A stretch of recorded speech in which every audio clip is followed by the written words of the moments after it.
na, kulay red. Na-stop Kulay ba daw siya. yan? Tapos disconnect. Yan. Pag disconnect, wash back, start. Ayun yung terminate. Tapos, tapos ng terminate, drain.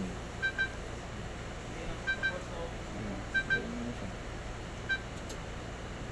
Tapos yan, papatanggal niya yung links, papabalik niya yung ano, tapos rinse. Pag may next patient pa, rinse lang po. Pero pag wala na, halimbawa, ang MWF nyo, combi. Pag PTHS nyo, heat, Sabado. Depende na po yun sa unit. Ang sa amin kasi ma'am ganun. Tapos yung chem namin, tuwing SAT lang. Ang importante yung combi tsaka heat. Bali, depende po yun sa center kung anong araw po. Depende po sa inyo ma'am. Kung gusto nyo, baliktad. Combi nyo, TTHS, yung heat nyo, MWF. Bahala na siya. Ikaw ba rin yan? Parang lang siya, lilinisin niya lang yung ano. Pero pag gagamitin pa next, rinse, 7 minutes lang. Pero nagkakataon din, kunyari, hindi mo iwasan na magkamali. Kunyari, MWF, combi, tapos parang... Halimbawa ngayon, combi, pero napindot mo heat. Walang problema na. Walang problema na. Pwede mo naman kasi siyang i-reset ulit eh. Dahil mababa ka, halimbawa ganyan.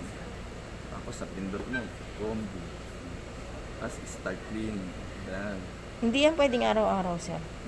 Yung combi po. Oo. Pag araw-araw po kasi yung combi niya ma'am, parang nai-imbalance siya eh.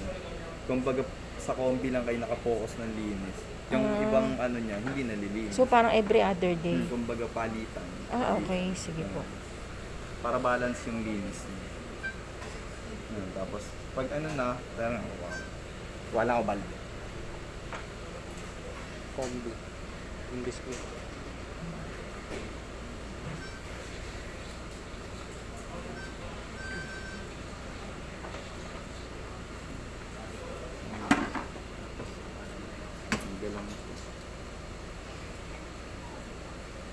I-guide naman kayo ng machine kung ano yung mga tatanggalin nyo.